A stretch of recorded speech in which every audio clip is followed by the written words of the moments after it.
everyone. Thank you so much for joining Reline Live. Dawn and I are super excited to have all of you on. This is by far our most registered Reline Live. I think Dawn has a popular following. So Dawn's probably going to be my new star co-host every other week if we always get this many people registering. Sounds like a plan to me. Yeah, I love it. I love it. So Dawn's going to be taking us through a couple, 3.5 exactly, case studies and projects that he's worked on. We would really love it if you guys would send in questions as they come in. I know that I've gone through the presentation without Dawn, and I have some questions on some of the slides. So I'll pipe in Dawn probably a lot because I have over 10 questions written down. Oh, fantastic. Love it. Yeah, but we want you guys to be engaged as well. So let us know if there's questions you have on his projects, if there's just questions you have in general. Take advantage of Dawn and all his years and experience of relining. So I'm going to kick it off, Dawn, and let you go. Yeah, sure. So thanks everyone for joining us today. I really appreciate your time and attention on this. And Cassie for setting this up. Once again, thanks so much for having me. I snuck in that and a half there last night. I was feeling a little spunky at about 11 p.m. last night because half is the last couple slides on this slide deck, where meaning I haven't buried this thing yet. So it's shipped. It hasn't been installed yet, but I figured it was a really good one to share with the group here today. And I'll just echo what Cassie said. As you guys come up with questions, please don't be shy. Feel free to enter them into the window pane there so we can answer them. That helps us be more interactive. So you want to kick that off and roll into the first slide? Sure. Okay. So this is the very first project of the 3.5 that I wanted to share with you guys. If you've been on previous webinars with Cassie and I have mentioned this one in brief, I believe. I've shown a few pictures. The reason I bring it up again is because it was indeed a very good project, highly involved in all aspects from engineering to final completion. And there were a lot of challenges associated with the project. You know, I'd say that engineer did a fantastic job, the contractor did a fantastic job, and it was really a piece of neat infrastructure that was part of the old Champlain Canal, which I didn't realize, Cassie, how big the canal network was in the state of New York. You know, you always think of the Erie Canal, but there's so much more that is interwoven throughout the state. This one was just north of Albany, basically, a couple towns up, and you can see from the photo that was included in the bid plans. Again, the engineer did a great job of kind of pointing out where the missing stones were and everything, and you can just see the amount of water in and around those head walls and wing walls and in the culvert itself. And you'll notice the deterioration of the stonework. So, you know, the water in this, in and around this culvert, I kind of joke, but in all seriousness, it was left, right, up, and down. I mean, we had water on top of us, to both sides of us, and it was because of the fact that you had the canal there, you had the through water from the stream, but you also had a giant sinkhole on top of the culvert. So it was like literally having a pond on top of your culvert, and that sinkhole had filled with water from a rain event during the actual installation of the liner.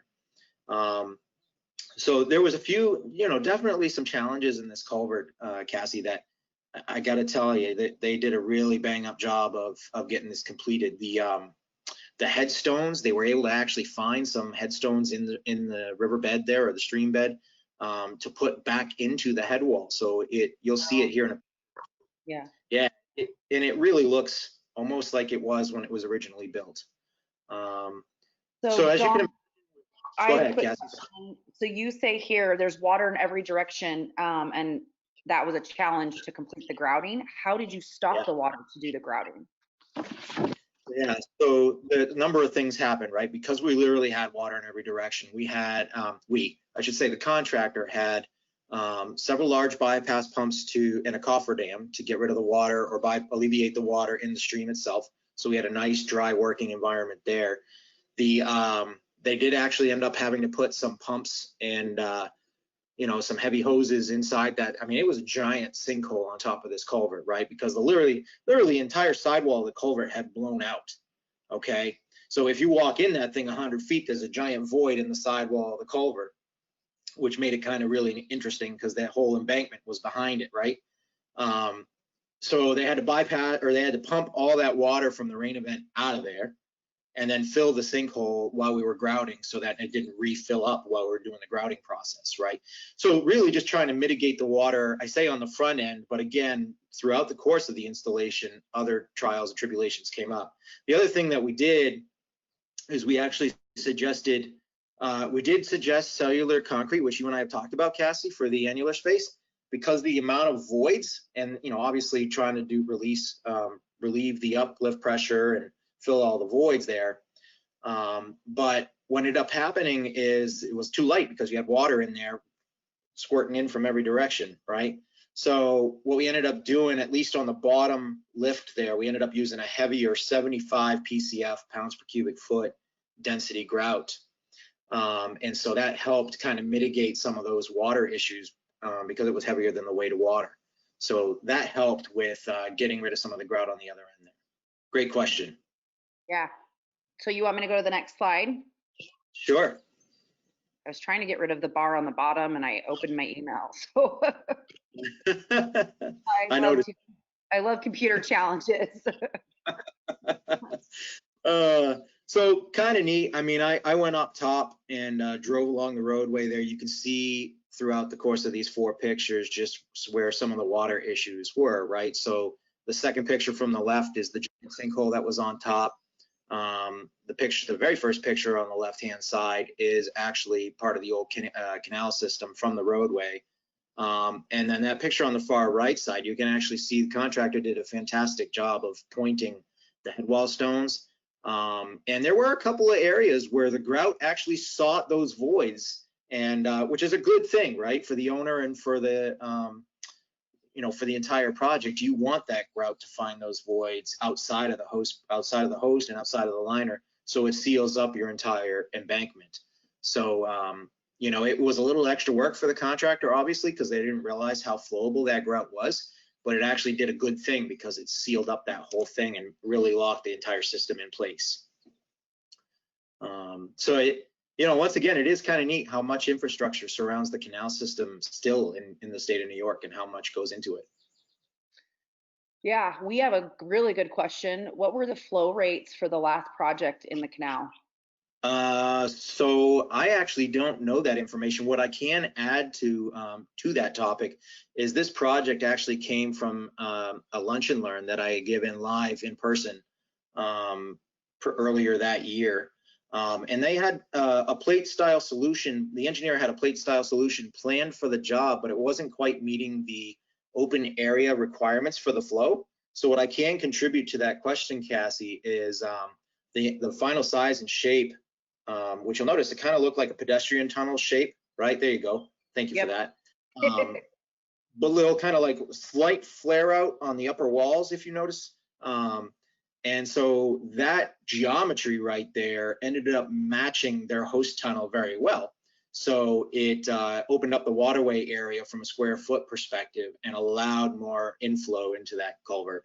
So we were, one of those iterative processes that I really appreciate and enjoy. It allows me to put my engineering cap on and work with an engineer and a consultant or an owner to design a final shape and size. And the beautiful thing about tunnel liner plate, which we've talked about, is you have so many shape variations and diameter variations that you can really accommodate a lot of different challenges. And I guess I'll segue by saying the other thing about the tunnel liner plate is it allows you to work safely in a culvert that has been damaged over the years, right? So again, you had missing headstones, you had entire sidewall of this culvert blown out the entire time. You can, if you want to, work within that host culvert and assemble this thing one plate at a time. Or if you have the room, you can assemble these things one full ring at a time or an entire lay length at a time. But they are 18-inch wide plates, so you can literally hand carry a plate in and assemble that thing in place. So that was one of my questions because I've never seen tunnel liner installed. One of the questions I had written down after seeing your presentation was how it was installed. So you do actually put it inside the existing culvert, not outside and slide it in. You could do either or, Cassie. So Okay. that's beautiful. I mean, and you might even actually have to do a combination of both, right? A little bit of column A and column B, in the sense that, you know, you're gliding, you're going, all of a sudden you get into a tight spot where you need to do a spot removal of a you know, maybe an upturned invert because it's buckled of the hose pipe, or the invert's all potato chips and you got to get rid of it before you put a liner through. You can actually remove that material right when you get up against it with your liner, so you're still working in a safe brand new structure, and then put that brand new plate in. So you can use a number of different techniques to complete a culvert liner with this solution. Okay. We have a few more questions that came in, Dawn. Is there a need to grout voids behind the host structure walls prior to the lining and grouting process? So it depends on, that's a very, very good question. It depends really, in my opinion, on what the nature of those voids are, size, shape, accessibility. You know, there's a lot of pipe out there. You know, if you're in a 36-inch pipe, you're likely not going to send an individual in there ahead of time. Okay. Mm-hmm. So 36-inch corrugated metal pipe and you want to slip line it, the idea of using a very pumpable, very lightweight, very flowable grout, like a lightweight cellular concrete, is beneficial, because you're gonna be able to pump that distance through a small annular space, right? And it's also going to seek the voids outside of the hose pipe. I normally prefer to do a couple things to ensure that those things happen. But I've been asked several times, well, how do we really ensure it? How do we verify it? And it's like anything, right? Depending on how much money and time investment you want to put into a project, they even have things now where you can pretty much x-ray the inside of a hose pipe, but it's tens of thousands of dollars to do it ahead of a slip liner. So oftentimes, if you're a municipality or something, you may not have that kind of funding to go ahead and do that. You just kind of do the best you can by pumping that grout in and making sure that it gets some head elevation, so you make sure you fill that annulus to the best of your ability. I think if you can find voids ahead of time, if you have let's say you're in okay, so let's flip the script a little bit, Cassie. Let's say you're in an 84-inch hose pipe. That's right. Usually you can get inside that ahead of time, right? So in that case, if you have, maybe you did something as rudimentary as sounding the hose pipe ahead of time, or maybe you did spend the money to x-ray that culvert and found the size of the void and where that void is and so on and so forth. You may opt to fill those voids ahead of time. And it's hard to do it with a cementitious if you don't have a liner in place already with two bulkheads on either end. If you're going to pre-fill voids, there's other types of grouts out there, like polyurethane grouts and stuff like that, that do a fantastic job, that you can go in there and pre-fill those voids prior to pushing the liner in place. But again, I would personally, I think it's best if you have safe access entry to be able to do that type of work up front of it. I wouldn't do it in a 36-inch pipe or a 42 or anything like that. But if you're in an 84 and you want to try to fill those ahead of time, you have that as an option. The cementitious grout can do it, but you may opt to do it ahead of time. Okay. Last question before we move on is, have they had a sinkhole around that area since this liner was put in? Full disclosure, I don't know. It just completed, I want to say October, November last year, maybe a little early. And I haven't heard one way or another, so no news is good type of thing. One hopes it's completely solved, right? Right. So this is the completed, right? Yes, indeed. So you can see the headstones. They did a really nice job kind of filling in where those, where the actual arch is, really cool looking arch. And the wing walls had some missing stone and everything. They were able to replace those with what was in the stream bed and mortar those all in with a high strength mortar. And then you can see on the left-hand picture, the grout, because it was a little heavier, and this is why I preach all the time, utilization of a lightweight cellular concrete. You know how the old adage, people don't realize the strength of water or the power of water? Same thing with grouts, right? Right. So those I-beams, they weren't strong or strong enough for the weight of the fluid grout lifting up that structure.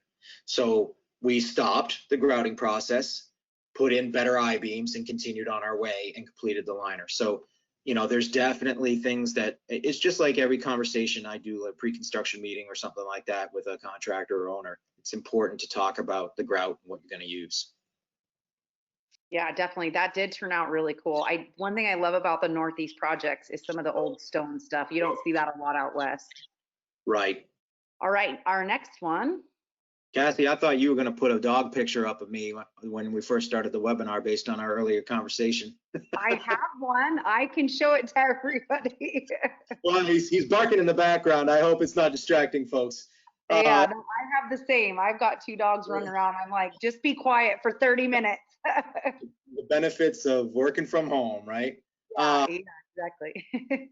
So this one is one that I'm super, super proud of. I just came home from it this week. I was out in New York from Monday through Thursday evening. So this was out in beautiful Seneca, the Seneca region of New York, which is all vineyards and lake region, things of that nature. And I mean, there's nothing really out there but farm life and culverts. So, you know, this was one of the better head walls in their entire infrastructure, and it was pretty tall, the head wall. I'd say it was probably 17, 18 feet of cover on top of this pipe. So they had actually done some investigating. I've been talking about this culvert with the customer for over 2 years. And they were able to acquire SnapTight, which is a solid wall HDPE, high density polyethylene, off of a state contract, and self-perform the installation. Now, one of the major setbacks, Cassie, was the fact that I got there on Monday, and I was actually more than halfway there. I just passed Albany, and he calls me and he said, "Hey, we had a large rain event last week, and it washed 2 to 2.5 feet of like this shale-like stream bed material into the culvert." So you see the one on the left, Cassie, is the one we actually lined, and he saved the one on the right for a future date. But these were 60-inch CMPs that had actually failed completely at the outlet end. He had to replace those with brand new CMP because they literally, the whole side of the road had collapsed. So those replacement pipes were 20 feet long on each barrel, right? And where they hadn't replaced it, that pipe, that 60-inch original hose pipe, had squashed down to probably about 52 inches in some areas, right? So we put in SnapTight. So did you ever consider ovaling the SnapTight for the squashed parts, or was that not necessary? It wasn't necessary. We had a nice round, I say nice and round, we had a fairly round structure for the first, let's say 60 to 70 feet. So let's say 3/4 of the length of the barrel, right? And then to go from there, we almost, and I say almost, could have squeezed in 54-inch had that pinch area not been about 52.5-ish. So it was one of those things where we could have even done like a reducer, go 54 to a 48, you know, so that you have more open area at the upstream end. So I kind of alluded to earlier that they had done the research on digging this thing up and replacing it, and it was, you know, he had told me that it was up in the 100,000 region, you know, $150,000 range, and he did this whole thing for less than 40K. So, you know, wow. It's one of the time. What I love about it, I haven't been on an overnight. I think, Cassie, we talked about this. I haven't been on an overnight in over 3 months. It felt good to be back in New York and get out and use my hands and show guys how to put this stuff in the ground. And I told them, I said, look, you guys cannot damage this liner pipe. You really have to try to booger it up. So, you know, showing them how to snap the joint just using the excavator bucket to help them out it was a really good feeling to be back out there and show them. And it didn't come without its troubles either. They spent 2.5 days in that culvert with a fire hose spraying that rock out. Yeah. I give them a lot of props for getting that clean. I love being in the field and doing that though. Yeah. It's fun. Oh, absolutely.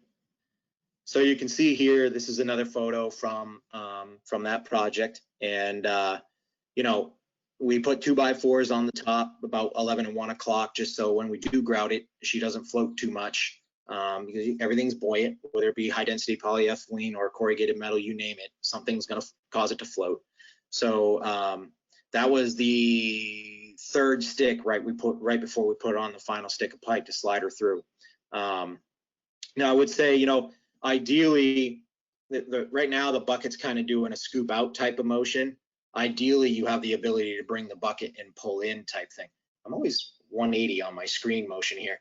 It's backwards. Yeah, I was like, so, you know, the excavator has a lot more power to pull that pipe into the hose pipe than it does to try to outswing that bucket arm. But hey, that excavator was large enough. It did not have any issues getting all 90 feet of that in place. So this is another picture from that project. It is, yeah, kind of I took some cool photos there, one on top of the pipe, cool. just as we were sliding it in, and one down through the center of the barrel. The guys were all joking about how smooth it was and they going for a swim down the pipe and all that stuff, but we got that whole 90-foot section in under 2 hours, and the guy was so nervous at the beginning of the week, but he was fantastic. His crew was fantastic to work with. He was fantastic. We basically made a believer out of them on how easy it is to rehab culverts in a short period. They spent 10 times that amount of time just cleaning the culvert versus slip lining it, right? So he says to me, he goes, man, I wish we would have lined this last week. We wouldn't be cleaning this thing out for 2 days. Right. And they're going to line the next one, the other twin barrel, right, at some point? They are. He's actually going to try to let Mother Nature clean some of that out, because they used, you know, quite a bit of the fire department's resources to get that.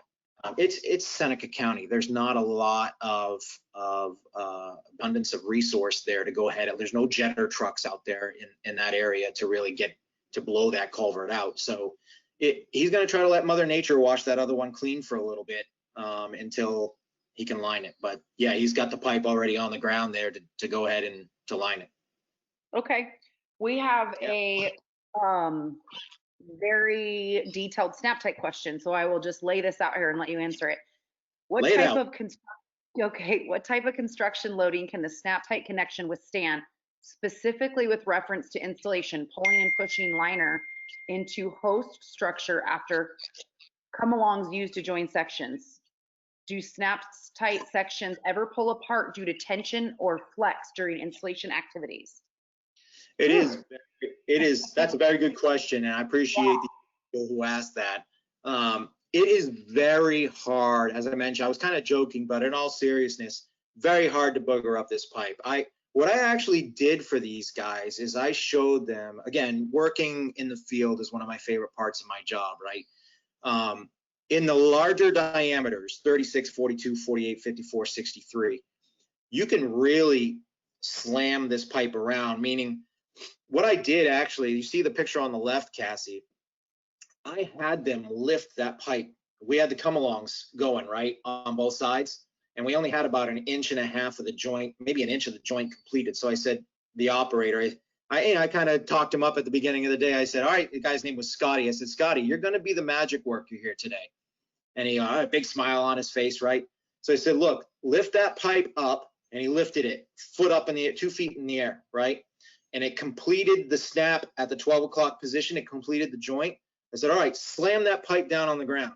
And he slammed it down on the ground, and it popped the entire thing together. So instead of, you know, a couple of guys working come-alongs for 30 minutes, we used the come-alongs for 5 minutes, and the operator did his thing for 5 minutes, and we were done with the joint, right? So, you know, it's very hard to screw up a snap-tight joint, to ruin it, to take it apart. I got a funny little anecdote real quick for you, Cassie. I don't think I ever told you this. When I first joined the Snap Tight team back in 2014, oh my God, 2014, that following spring, I flew to Newfoundland. Never been to Newfoundland before, right? And they had 1,000 feet of 42-inch on the ground there. The contractor looked at me and he says, what's it going to take to get these joints apart? I said, why are you trying to take the joints apart? He goes, well, we had a bunch of manholes in the network and the pipe goes left, right, up and down, and we didn't know about it before we ordered the pipe. So we got a couple of pieces in there we got to take out and take apart. So I'm like, crap, they didn't know. I was taking over from my predecessor's already shipped pipe up in Newfoundland, right? And they didn't have plans set on the as-belts. So I said, I don't know, man, what you're going to have to do. I'll call my people and see if they said, you're going to have to deflect that pipe a boatload, over 30, 40%, even more, to get that. I mean, you have to literally push your excavator bucket down to pop that joint out, right? Because it was 42-inch pipe, so the joint's nice and thick. Now, I will say, in the smaller diameters of snap tight, obviously you don't have as much meat there, right? So you may notice a little bit of like if you're working with 12-inch snap tight, it's not as thick as the 42 inches or the 63 inches, right? So you may have a little bit more play in your joint, but that's a gasketed double landed groove, so it holds together pretty well. But you'll notice with those larger diameters, you can really beat those around to put them together, and everything's fine. Very long answer to a very good question. Yeah, that was a very good question. We got another one. Who did the grouting and why are there no grout ports in the photo? I believe maybe you just can't see them, but it looks like you have PVC attached to the top of the pipe. We do. We do indeed. In fact, Cassie, or I can explain it. I mean, there's two ways. You could put the PVC in prior to sliding and you can connect it to the top, and I've seen this done on projects in Idaho, some of the contractors, rather than do that, they literally just attach the PVC directly to the HDPE because it's so strong that they don't have to worry about puncturing through. So they'll just, and then it just saves them from having to get in the pipe. So hopefully that answers your question. Shoot me another note if it doesn't. And if I may add, Cassie, these guys were considering flowable fill, so I gave them our gravity and pumpable flowable fill design that we keep on file. So what I did is I told them, I said, look, let's not cheap out on the PVC. Let's give you a couple of different injection lines. So we built one at 50 foot deep because it's an 82, 85 foot long culvert, right? So I put one out at 50 and I put one out at 20 and I put one out at 2 feet deep just to penetrate the bulkhead, right? So he has various sources to hook up for flow fill. But he's actually going to use, I think he's going to end up using, I gave him the contact for one of my grouters out of Binghamton, New York, to go ahead and go up there and get that done for him, because he'll be able to complete that annular space a lot faster with cellular grout. And there's actually a third way to do it, not very common with snap tight, but you could actually port the walls of snap tight because it's big enough to get inside here at 48 inches, and you can actually self-tap and thread little 2-inch couplers. I've seen various contractors do it in the larger diameter solid wall, drill a 2-inch hole through, tap it, and hook up a grout hose into the wall of snap tight. Right, if you can get in the pipe. Yep, as long as it's big enough, absolutely. Yeah. Okay, so we're right at 11 my time, 1 your time. We've got one more case study we're going to show you guys. But for anybody who's got to jump off, because we only ever schedule these for 30 minutes, I do have a handout. It's all the slides that Dawn has put together. You can click and download them right now, or I'll have a link in the follow-up email that I send out to you guys. So just want to let everyone know. So on to the next project. One thing I do want to ask the group, I know you and I were talking. I'm curious if anyone that's on the call has ever selected a product that didn't work well for the project once it was installed. So you selected a product, it looked good on paper, an engineer said, yes, this is the right product. But then you go to the actual installation and all of a sudden you're like, this didn't work in the field the way it looked like it would work on paper.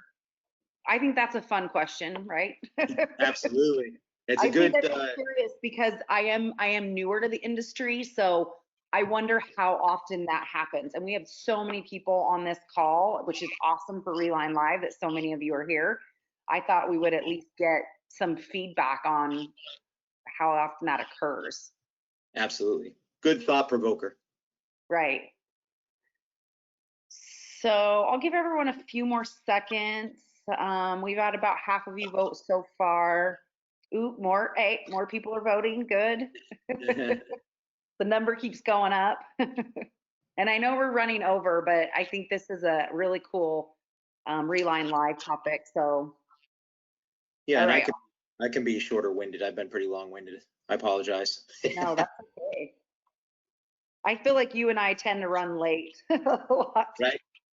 Oh Yeah. wow, almost 40%. Yeah. So I was curious because it seems like that's something that would be common that you know, again, it's you're like this product looks good on paper, but then you go to put it in and it doesn't it's not as easy as you thought it was or so I just wanted to know what the group really kind of had That experience on really interesting results, Cassie. Thanks for sending that question in. And I would say, it's just like anything. It's the more energy and time and resources you can put into the preliminary investigative work. And our team, you and I and our colleagues, going out and meeting with our clientele and doing culvert inspections, walking a culvert with a customer, pointing out all the things that we think might be an issue during the construction of a liner. That's why this conversation today is so interesting, because each one of these, every project's different. That's what keeps it fun, right? Yeah. And unique and challenging is everything. You're always hydraulically pinched for hydraulics. Headwater conditions are people got to be aware of them. Constructability is a challenge. So it's definitely something I appreciate about my business is that, engineers and owners will call us and say, how do we fix this problem that we have? So this, I guess I'll segue, Cassie. This is a job that actually made Trenchless Technology magazine. Was up in North Greece, and it was a twin arch. And I want to say it was a 117 by 90 something rise, off the top of my, or 112 by 75, I think it was. And so the challenge was hydraulic grade headwater condition, right? They wanted to line this structure because it was failing. It had sinkholes around it. It had perforations in the invert and section loss. But they were so challenged for what size can we put in here without increasing our hydraulic grade line to where it's going to become an issue for us in the permit process. So, a lot of that preliminary upfront work was done by the engineers and a surveyor who did a really fantastic job scanning the pipe at every 10-foot station to get an idea of the geometry and how that pipe arch moved up, down, left, and right, but also from a shape perspective throughout the length of that culvert. Do you want to skip ahead, Cassie, to the next slide there? There we go. There you go. So again, they did scans every 10 foot. They did a fantastic job of coming back and forth with us throughout the CAD process and manufacturing process. You can see how stinking tight this liner was up against the hose pipe. And inherently what happened was we used, and how we put skid rails typically, or 2x4s or something like that along the bottom. We didn't even have room to do that. We used 1x3 strapping in the invert. Just 3/4 inch strapping wood just to have it glide on something. And we actually made a 93 inch, which is not a nominal size for corrugated metal pipe, mind you, but that's one of the benefits.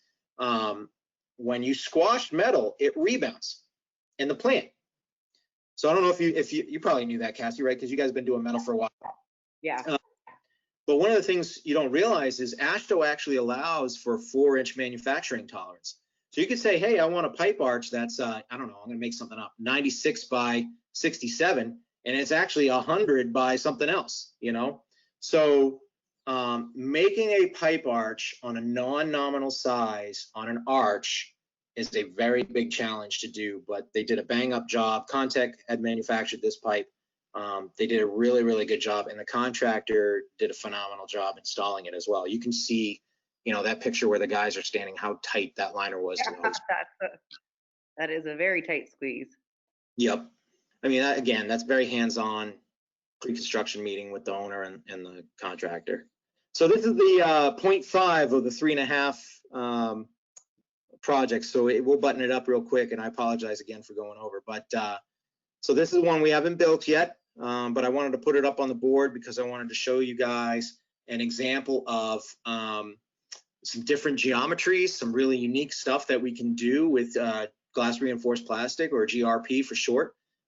This is a pipe in Southeastern PA where the engineer and the owner had come to me, and we kicked back and forth for almost 3 hours the first day I met them. We went back to their office, and we literally designed the thing on the fly.